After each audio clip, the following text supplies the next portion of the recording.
সালামু আলাইকুম, আমি নাইম দক্ষিণ কোরিয়া থেকে। ডক্টর মোহাম্মদ ইউনূসের অনেকটা তো চান কপাল ধরাই যায়, তাই না?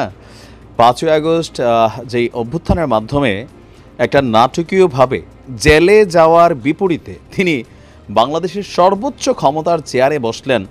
এটা ইটস এ মিরাকেল। এটা আমার কাছে মনে হয়েছিল তখনও মিরাকেল, আবার এখনও আজকের দিনে ট্রাম্প প্রশাসনের সাথে বা ট্রাম্পের সাথে ডক্টর মোহাম্মদ ইউনূসের যেই একটা বাজে সম্পর্ক ছিল, মেইন কারণ হচ্ছে হিলারি ক্লিন্টনকে একটা ফান্ডিং করেছিলেন তৎকালীন সময়ে আপনার ডক্টর মোহাম্মদ ইউনূস।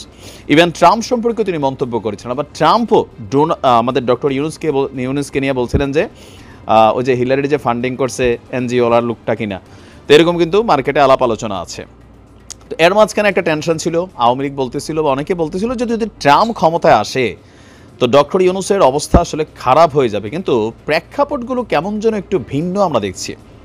প্রথমত গেল 2 দিন আগে মার্কিন রাষ্ট্রদূতের মার্কিন অফিসের আমাদের যে এখানে দূতাবাস আছে, চার্জ অব দ্য অ্যাফেয়ার্স, তিনি একটা বক্তব্য দিলেন। আর আজকে আরেকটা বক্তব্য আমরা দেখলাম, ট্রাম্পের খুবই ঘনিষ্ঠ একজন মিত্র, ট্রাম্প প্রশাসনের একজন কি বলে যে শুভাকাঙ্ক্ষী, সাবেক মার্কিন ভাইস প্রেসিডেন্ট, ওনার নাম হচ্ছে আপনার আল গোর।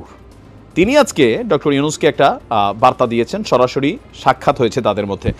সাবেক মার্কিন ভাইস প্রেসিডেন্ট আল গোর বাংলাদেশের অন্তর্বর্তী সরকারের প্রধান উপদেষ্টা ডক্টর মোহাম্মদ ইউনূস কর্তৃক গৃহীত যে সংস্কার কর্মসূচি, সেই সংস্কার কর্মসূচিকে সমর্থন করার অঙ্গীকার ব্যক্ত করেছেন। তো তিনি আসলে অঙ্গীকার করলে বা তার প্রতিশ্রুতিতে কি আসে যায়, যেহেতু তিনি সাবেক মার্কিন ভাইস প্রেসিডেন্ট, বিষয়টা এখানে না।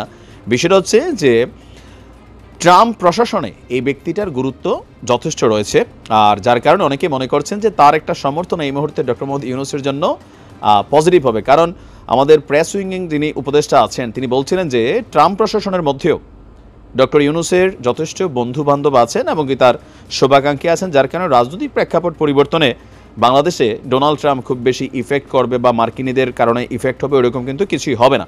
তো সেইটাই আমরা দেখতে পাচ্ছি। এই আল গোর কার্বন নিঃসরণ, সম্পদের কেন্দ্রীকরণ, দারিদ্র্য এবং বেকারত্ব দূরীকরণে প্রধান উপদেষ্টার উদ্যোগে চালু হওয়া বিশ্বব্যাপী একটা প্রোগ্রাম ছিল 3-0, সেইটারও প্রশংসা করেছেন।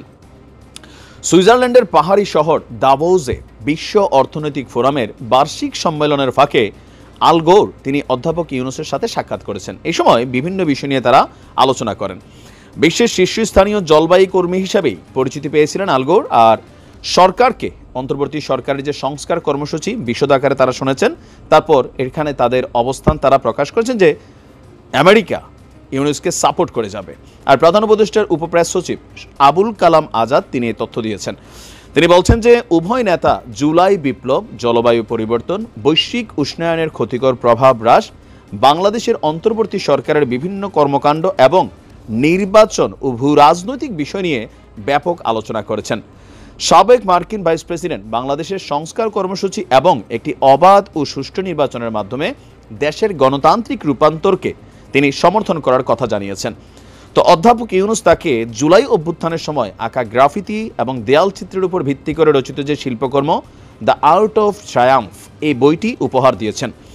তো আপনার বাংলাদেশের তরুণদের বিপ্লবী চেতনাকে আল গোর বলছেন যে অসাধারণ। তিনি বলছেন, আমি বইটির প্রতিটি পৃষ্ঠা মনোযোগ দিয়ে দেখেছি এবং বাংলাদেশকে আগামী দিনে একটা সুষ্ঠু গণতান্ত্রিক রাষ্ট্রে, শক্তিশালী গণতান্ত্রিক রাষ্ট্রে মানে পরিণত হওয়ার স্বপ্ন তিনি দেখছেন। আর তার জায়গা থেকে এবং আমেরিকার পক্ষ থেকে সর্বোচ্চ সমর্থন তারা রাখবে। তো একের পর এক পজিটিভ দৃষ্টিভঙ্গি তৈরি হচ্ছে। আজকেই ডক্টর ইউনূসের একটা বক্তব্য ছিল যে এই বছরের মধ্যেই স্বল্প সংস্কার করে নির্বাচন দিয়ে দিবেন, মাঠে নানান আলোচনা হচ্ছে। তার মাঝখানে এই ধরনের বক্তব্যগুলো সরকারের ইন্টারন্যাশনাল কানেক্টিভিটিকে আরও শক্তিশালী করে, বিশেষ করে আমেরিকার যখন একটা কানেক্টিভিটি ক্রিয়েট হয়। দেখা যাক এরপরেও কী হয়। ভালো থাকুন, আসসালামু আলাইকুম।